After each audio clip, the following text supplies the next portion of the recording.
12 ঘন্টার মধ্যে চট্টগ্রামের এসপি এবং ওসিকে অপসারণের আলটিমেটাম দিয়েছেন বৈষম্য বিরোধী ছাত্র আন্দোলনের কর্মীরা। পুলিশি হামলার অভিযোগে এই দাবি জানান শিক্ষার্থীরা। প্রতিবাদে দুপুর থেকে চট্টগ্রাম কক্সবাজার মহাসড়কে অবরোধ কর্মসূচি পালন করছেন তারা। এতে বন্ধ হয়ে গেছে যান চলাচল। এর আগে পটিয়া থানা ঘেরাও করেন বিক্ষুব্ধরা। বান্ডেল থাকলে প্রতি সেনমানিতে টাকা বাঁচবে। বিকাশ সেনমানি বান্ডেল কিনে জিতুন প্রতি লেনদেনে। বুধবার সকালে পটিয়া থানা ঘেরাও করে বৈষম্য বিরোধী শিক্ষার্থীরা। প্রায় 1.5 ঘন্টা অবস্থান করে তারা। পরে মিছিল নিয়ে দুপুরে চট্টগ্রাম কক্সবাজার মহাসড়ক অবরোধ করে বিক্ষুব্ধরা। সড়কের টায়ার জ্বালিয়ে বিক্ষোভ করে তারা। আহত হয়ে এখনো আসতেছে অনেক। এর আগে মঙ্গলবার রাতে পটিয়ায় ছাত্রলীগের এক নেতাকে ধরে পুলিশে দেওয়ার পরও তাকে গ্রেপ্তার না করায় ক্ষোভ প্রকাশ করে বৈষম্য বিরোধী ছাত্র আন্দোলনের কর্মীরা। এই ঘটনায় পুলিশের সাথে সংঘর্ষে অন্তত 15 জন আহত হন। তখন ছাত্র সমাজ তাদেরকে ধরে যখন থানায় সোপর্দ করে, তখন থানা তাদেরকে গ্রেপ্তার না করে উল্টা ছাত্রদের উপর লাঠিচার্জ করেছে। তাদের যে যেমনই হোক ওসি প্রত্যাহার করতে হবে এবং যার যেটা শাস্তি তাকে এই আইন অনুসারে শাস্তি দিতে হবে। দ্বিতীয় দাবি, আমাদের যে ভাইদেরকে আটক করা হয়েছিল গতকালকে, ওই ভাইদেরকে নিঃশর্ত মুক্তি দিতে হবে। পুলিশি হামলা নিন্দা জানিয়ে বিকেলে সংবাদ সম্মেলনে পুলিশ সুপার ও পটিয়া থানার ওসিকে প্রত্যাহারের দাবি জানান আন্দোলনকারীরা। পটিয়া থানা যে বাজে ধরনের ন্যাক্কার ধরনের হামলা ছাত্র জনতার উপর চালিয়েছে, এটা পুরো বাংলাদেশের মানুষের উপর একটা এক্সপেরিমেন্ট স্বরূপ। তারা যদি এটাতে পার পেয়ে যায়, পুরো বাংলাদেশে একই ধরনের ঘটনা তারা ঘটাবে। অবরোধে চট্টগ্রাম কক্সবাজার মহাসড়কে যান চলাচল বন্ধ হয়ে যায়। শত শত গাড়ি আটকা পড়ায় দুর্ভোগে পড়েন চালক ও যাত্রীরা। হেঁটে গন্তব্যে যেতে হয় অনেককে। জনগণকে দুর্ভোগে রেখে রাস্তা আটকিয়ে জনগণকে কষ্ট দিয়ে আন্দোলন কি সফলতা পাওয়া যায়? এদিকে শিক্ষার্থীদের অভিযোগ খতিয়ে দেখার আশ্বাস চট্টগ্রাম রেঞ্জের ডিআইজি। তারা যা বলছে দোষ কতটুকু, আসলে দোষ আছে কিনা দেখি খোঁজ খবর নিচ্ছে। এরকম কথায় কথা যদি সবার সময় অপসারণ দাবি করে অপসারণ করাই হয় তাহলে তার ঝামেলা। পুলিশি হামলার প্রতিবাদে ডিআইজি কার্যালয়ের সামনেও সড়ক অবরোধ করেন বৈষম্য বিরোধী ও এনসিপির নেতাকর্মীরা।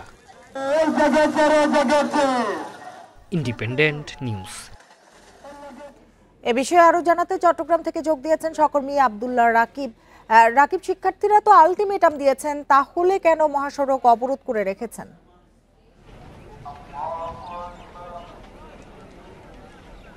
তারা বিকেল 4টার দিকে একটি সংবাদ সম্মেলন করে এই আলটিমেটামটি দেয়, কিন্তু তার ঠিক 20 মিনিট পরে তারা তাদের সিদ্ধান্ত থেকে সরে যায় এবং তারা বলছে তারা এই যে ঘোষণাটি দিয়েছে তারা এটি তাদের মধ্যে বিভক্তি দেখা দিয়েছে। মূলত তাদের নেতৃত্বস্থানীয় যারা রয়েছেন, আমরা দেখেছি বৈষম্য বিরোধী আন্দোলনের সে সময়কার নেতা রাফি সেই ঘোষণাটি দিল, পরবর্তীতে তিনি আবার সেটি প্রত্যাহার করে নেন। আমরা এরপর থেকে দেখছি তারা বলছেন তাদের যে দাবি ওসির অপসারণ, চট্টগ্রাম জেলা পুলিশ সুপারের অপসারণ সহ তাদের যে দাবি, সেটি দাবি না মানা হলে তারা সড়ক থেকে সরে যাবে না। এরপর একাধিকবার এখানকার যারা সেনাবাহিনীর কর্মকর্তা তারা তাদের সাথে কথা বলছেন, তাদেরকে সরে যাওয়ার কথা বলছিলেন, যে মানুষকে দুর্ভোগ করে তারা এই যে আন্দোলনটি করে যাচ্ছেন সেটি থেকে তাদেরকে একটু সরে আসার অনুরোধ করেন, কিন্তু তারা তাদের সিদ্ধান্তে অনড়।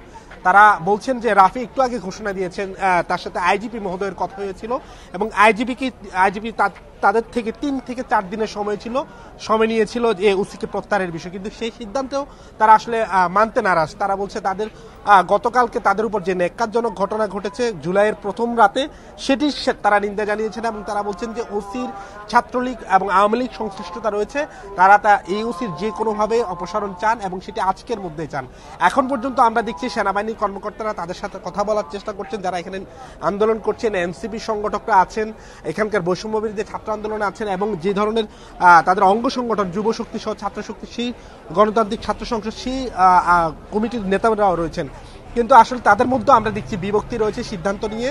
এক পক্ষ কিছুটা সরে আসার নমনীয়তা দেখালো, আরেক পক্ষ সেটি আসলে মানতে নারাজ। তারা বলছেন তাদের উপর গতকালকে যে হামলা হয়েছিল সেই ঘটনাটি তারা বিচার চান। এই 5 ঘন্টা ধরে আসলে পুরো সড়ক আসলে একেবারেই স্তব্ধ হয়ে আছে, কোনো ধরনের গাড়ি চলাচল করছে না। একেবারে প্রায় 10 থেকে 12 কিলোমিটার পর্যন্ত সড়কে ঠায় দাঁড়িয়ে আছে যানবাহন এবং এখানকার যারা যাত্রীরা রয়েছেন, সাধারণ মানুষ রয়েছেন, যারা এখন আসলে কাজ শেষে যারা এখন বাসায় ফিরে যাবেন, তারা আসলে দুর্ভোগে পড়েছেন। পায়ে হেঁটে সেই মানুষ যাচ্ছেন তাদের গন্তব্যে, কিন্তু মানুষ বলছেন যে তাদের ঘন্টার পর ঘন্টা তারা আসলে এখানে অবরুদ্ধ হয়ে পড়েছেন এবং সেটি তারা যারা প্রশাসন আছে তাদেরকে জানিয়েছেন। আমরা দেখেছি জেলা প্রশাসনের ম্যাজিস্ট্রেট সহ অন্যান্য কর্মকর্তারা এসেছেন, তাদেরকে বোঝানোর চেষ্টা করছেন, কিন্তু তারা তাদের সিদ্ধান্ত এখনো পর্যন্ত অনড়।